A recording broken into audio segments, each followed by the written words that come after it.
Bismillahirrahmanirrahim. Assalamualaikum warahmatullahi wabarakatuh. Selamat pagi anak ibu semuanya. Mudah-mudahan semua keluarga anak ibu pagi hari ini dalam keadaan sehat selalu. Amin ya robbal alamin. Dan tetap semangat belajarnya.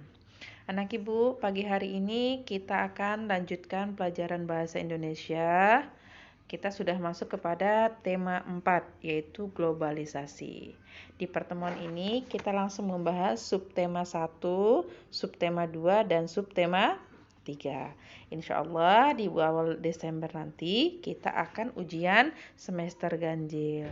Jadi anak ibu harus banyak yang namanya belajar, membaca buku, yang jelas banyak-banyak saja belajar dan membaca buku. Baiklah anak ibu, kita mulai pelajaran kita ini dengan membaca basmalah. Bismillahirrahmanirrahim. Untuk panduannya, silakan anak ibu buka buku paket dan juga buku LKS-nya.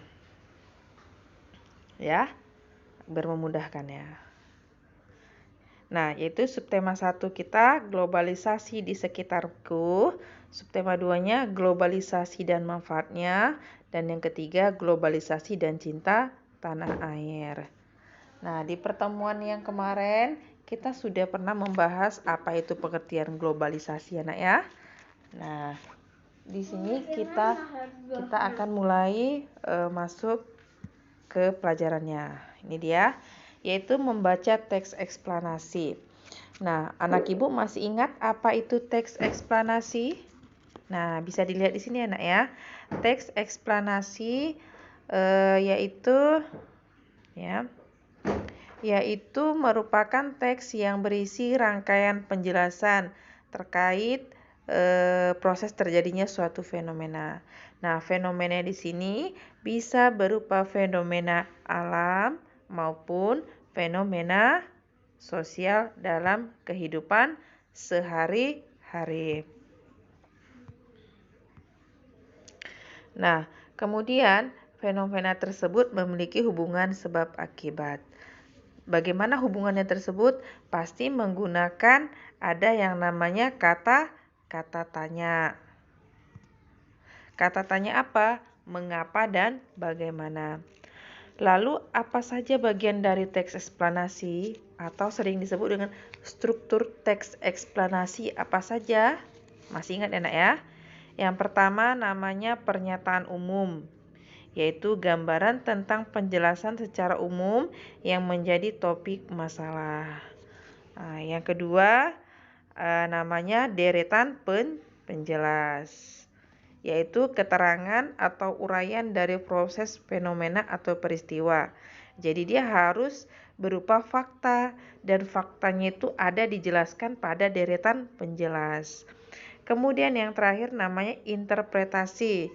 Ini berisi kesimpulan, pesan, atau saran dari si penulis di dalam teks tersebut. Oke, kita lanjutkan. Membaca teks eksplanasi. Nah, ini sudah sering ya membaca. Teks eksplanasi merupakan teks yang memberikan informasi bersifat faktual atau ilmiah atau fakta. Lawan dari faktual nak? Lawan dari fakta apa? Imajinasi atau hayalan. Oke. Kemudian teks eksplanasi ini mengandung yang namanya istilah ilmiah. Nah, selain itu, teks eksplanasi disajikan dengan urutan sebab akibat seperti tadi. Ada mengapa dan bagaimana. Nah, mari kita baca teks di bawah ini, bisa anak ibu lihat di LKS. Globalisasi memberikan kehidupan yang lebih modern. Seluruh bangsa dan negara di dunia terasa makin dekat dan tidak terbatasi oleh ruang dan waktu. Itu adalah pengertian dari globalisasi. Globalisasi membuat masyarakat dunia selalu terhubung setiap saat. Atas dasar tersebut, era globalisasi menjadikan dunia tanpa batasan. Dalam kehidupan sehari-hari, kita sering menemukan berbagai produk dari negara lain, seperti dari Jepang, Tiongkok, Korea Selatan, Jerman, Amerika Serikat, dan negara lainnya. Begitu juga dengan masyarakat luar negeri, dapat dengan mudah menemukan produk yang berasal dari Indonesia. Selain produk, globalisasi memudahkan kita untuk mengetahui atau mempelajari keilmuan dari negara lain. Misalnya budaya dari negara-negara Indonesia, dari negara-negara dunia, pendidikan atau tatanan negara. Globalisasi juga memberikan kemudahan untuk berkomunikasi dengan keluarga dan sahabat. Kita dapat mengirim foto dan video melalui telepon pintar kepada yang jauh dalam hitungan detik. Kita dapat mengetahui berbagai peristiwa di seluruh dunia dalam waktu singkat. Era globalisasi memberikan seluruh informasi yang ada di dunia pada genggaman tangan. Nah, dari teks yang kita baca ini, Nak, kita bisa mencari yang mana deretan penjelas, yang mana interpretasi, yang mana pernyataan umum. Kira-kira tahu, Nak? Nah, kalau pernyataan umum itu biasanya berada di awal atau awal paragraf. Nih, di awal paragraf itu biasanya dia pernyataan umum. Nah, di paragraf berikutnya atau paragraf kedua itu adalah deretan penjelas. Dan paragraf terakhir, kalau ada 3 paragraf, nanti paragraf ketiga ini disebut dengan interpretasi atau kesimpulan. Jadi tergantung dari banyaknya paragraf ya, Nak ya. Tapi selalu interpretasi letaknya di akhir. Kalau pernyataan umum selalu di awal. Nah, menguraikan teks eksplanasi. Tadi sudah ya. Pada subtema sebelumnya telah dijelaskan apa pengertian teks eksplanasi dan apa tujuannya. Apa tujuan teks eksplanasi, Nak? Tujuannya untuk menyampaikan informasi atau fenomena secara faktual atau fakta. Nah, baik yang tersurat maupun yang tersirat. Yang tersurat maksudnya informasinya itu ada tertulis di dalam teks tersebut. Sedangkan kalau tersirat, dia tidak tertulis di dalam teks tersebut, tapi maknanya ada di dalam teks tersebut. Bagaimana langkah-langkah untuk menguraikan teks eksplanasi? Nah, yang pertama, baca teks secara keseluruhan dan secara seksama. Seksama itu sama dengan teliti. Kemudian, pahami setiap kalimat dalam teks tersebut. Yang ketiga, temukan makna keseluruhan dalam setiap kalimat. Nah, maknanya ini bisa yang tersurat maupun yang tersirat, yang seperti Ibu sampaikan tadi. Tandai informasi penting yang ada dalam teks. Tandai itu maksudnya boleh digarisbawahi dengan pena yang berbeda untuk memudahkan mencari. Yang ketiga, buatlah kesimpulan berdasarkan teks tersebut. Jadi ini langkah-langkah untuk menguraikan teks eksplanasi. Berikutnya, menemukan informasi penting dari teks eksplanasi. Jadi kalau ada teks itu, bagaimana cara untuk menemukan informasinya? Nah, ini bisa dibantu dengan menggunakan kata tanya. Ingat ya, Nak ya? Kata tanyanya apa? Adik Simba. Masih ingat? Oke, kita lihat ini dia. Adik Simba. Itu A. Apa? D. Di mana? Kapan? Siapa? Mengapa? Dan bagaimana? Kata tanya ini yang kita pakai untuk membantu mencari informasi yang ada pada teks eksplanasi. Ya, bisa lihat di buku paket, ini dari buku paket Ibu ambil. Kalau apa berarti menanyakan keadaan. Kalau di mana menanyakan tempat. Kalau kapan menanyakan waktu, terjadi bisa pagi, siang, malam, yang jelas dia waktunya.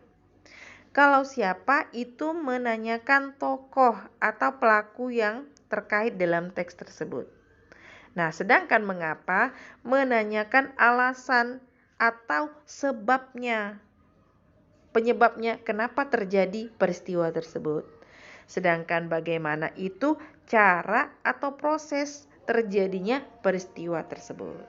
Oke nak, ini pasti sudah paham ya kalau kata tanya ini. Berikutnya, menemukan informasi penting dari teks yang dibacakan. Misalnya, kalau ibu bacakan teks, anak ibu itu bagaimana cara mencari informasinya? Ini langkahnya. Berarti teksnya itu dibacakan ya nak ya. Yang pertama, dengarkan teks yang dibacakan dengan sungguh-sungguh. Berarti mendengarkan apa yang dibacakan oleh guru. Yang kedua, catatlah informasi penting yang kamu peroleh dalam bentuk poin-poin. Jadi, siapkan kertas, siapkan buku, dicatat apa yang penting menurut anak ibu. Yang ketiga, kembangkan poin-poin tersebut menjadi kalimat yang utuh. Dia disusun untuk menjadi kalimat yang bagus. Yang keempat, rangkailah kalimat tersebut hingga menjadi paragraf. Jadi kalimat yang dari poin penting tadi, anak ibu susun menjadi paragraf. Jadi dalam paragraf itu kalimatnya banyak ya. Yang kelima, sampaikan secara lisan kepada temanmu. Nah, jadi setelah dapat nanti informasi penting itu, kita sampaikan secara lisan. Kalau lisan berarti diucapkan ya nak ya. Nah, kalau tulisan berarti ditulis. Nah, ini adalah langkah untuk mencari informasi penting bila dibacakan. Nah, sedangkan yang tadi itu, yang mana? Nah, kalau yang ini langkah kalau dia dibaca sendiri, kita yang mencari ya. Jadi langkahnya berbeda ya, bedanya sedikit saja. Oke, kita lanjutkan. Nah, kata baku dan tidak baku. Ini kemarin sudah juga ya nak ya di tema 3, pengertian kata baku. Nah, kata baku merupakan kata yang sesuai dengan kaidah bahasa yang ditentukan. Kaidah bahasa dimaksud itu sesuai dengan Pedoman Umum Ejaan Bahasa Indonesia. Kemudian ada di dalam KBBI, Kamus Besar Bahasa Indonesia. Dan kata baku ini nak selalu digunakan untuk kalimat yang resmi atau formal. Jadi untuk kegiatan formal dipakailah kata baku ini, walaupun dia itu berbentuk tulisan atau juga secara lisan. Itu biasanya contohnya pidato kepresidenan, pidato wali kota, itu kan dia resmi. Kemudian surat pemberitahuan dari sekolah, kemudian ada undangan, itu dia resmi. Jadi bahasa yang dipakai itu kata baku sesuai dengan KBBI. Nah, kemudian adapun kata yang tidak baku itu nak, kata yang tidak sesuai dengan kaidah bahasa Indonesia, tetapi sering digunakan percakapan sehari-hari. Sering kita pakai. Nah, contohnya jika itu kan bahasa formal. Bahasa kita sehari-hari. Kalau itu kan bahasa ngomong dengan teman ya. Kalau itu dia. Jadi bahasa yang sering kita ucapkan sehari-hari itu berbeda dengan kata untuk yang resmi. Oke? Kita lanjutkan. Nah, menemukan informasi penting pada teks eksplanasi tadi. Nah, untuk mencarinya itu sudah Ibu jelaskan tadi. Kemudian kita lanjutkan di sini. Teks eksplanasinya, membuat teks eksplanasi. Nah, teks eksplanasi, ini lagi-lagi pengertian teks eksplanasi diulang ya nak ya. Tujuannya semakin sering diucapkan, semakin lengket di otak dan semakin ingat. Ketika ujian nanti anak ibu sudah tahu pengertiannya.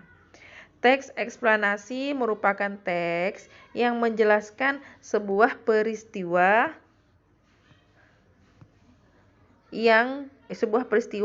dengan dihubungkan fakta terkait, baik itu fenomena alam, fenomena sosial, ilmu pengetahuan dan budaya.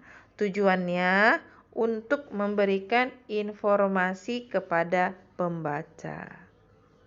Nah, jadi struktur teks eksplanasi itu sama tadi, ada 3 ya. Pernyataan umum yang pertama. Yang kedua, paragraf kedua dia urutannya nak ya. Paragraf pertama itu pernyataan umum.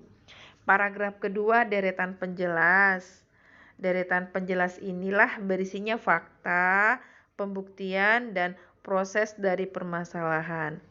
Dan deretan penjelas disajikan secara urut dan sistematis. Dan yang terakhir paragraf ketiga atau paragraf terakhir itu berisi simpulan dan pesan. Itu yang ditulis oleh si penulis terhadap topik yang disajikan. Jadi bagian terakhir dari teks eksplanasi sering disebut dengan interpretasi. Jadi terserah ada berapa paragrafnya, berarti paragraf terakhir itulah nak yang namanya interpretasi. Memahami kalimat efektif. Kalimat efektif merupakan kalimat yang disusun berdasarkan kaidah yang berlaku. Nah, kalimat efektif itu minimal terdiri dari subjek dan predikat. Ini sudah dijelaskan di tema 1 ya nak ya. Subjek dan predikat minimal.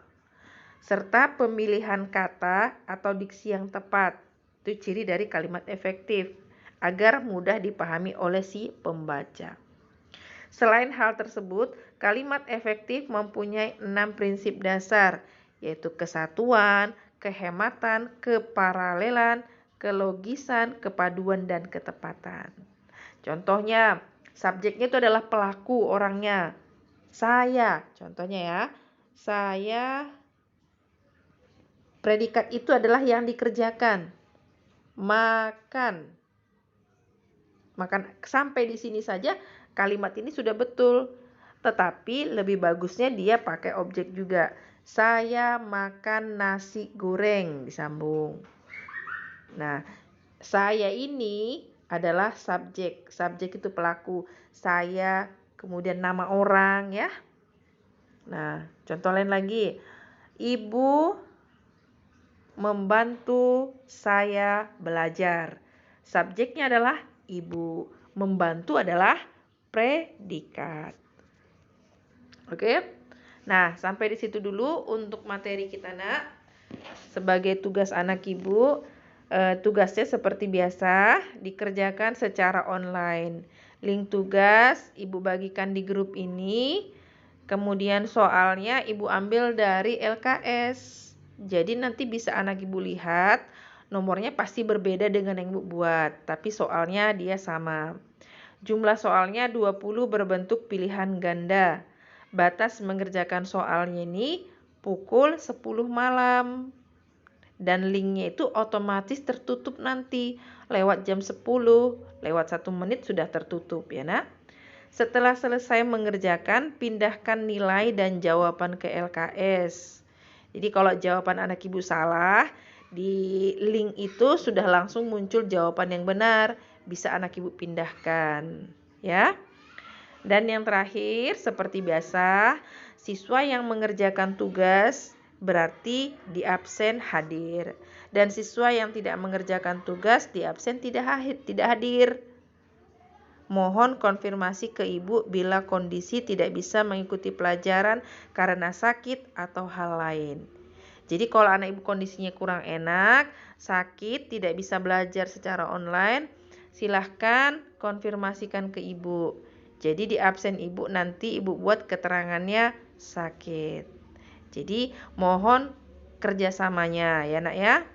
Kemudian anak ibu di dalam buku itu banyak tugas-tugas latihan. Tanpa ibu perintahkan, tanpa ibu suruh, ibu persilahkan semuanya untuk membaca buku, untuk mengerjakan tugas-tugas yang ibu sampaikan itu. Atau yang di buku paket kan juga ada.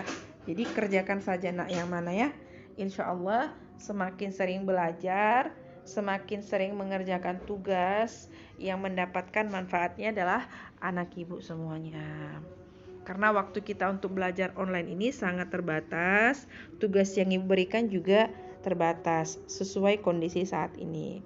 Intinya, semakin rajin anak Ibu mengulang pelajaran, semakin rajin mengerjakan latihan yang ada di buku, insya Allah semakin banyak ilmu yang anak Ibu miliki. Itu saja untuk pelajaran hari ini, Nak. Mohon maaf kalau dalam penyampaian ada yang kurang tepat. Mari sama-sama kita tutup dengan melafazkan hamdalah. Alhamdulillahirabbil alamin. Assalamualaikum warahmatullahi wabarakatuh.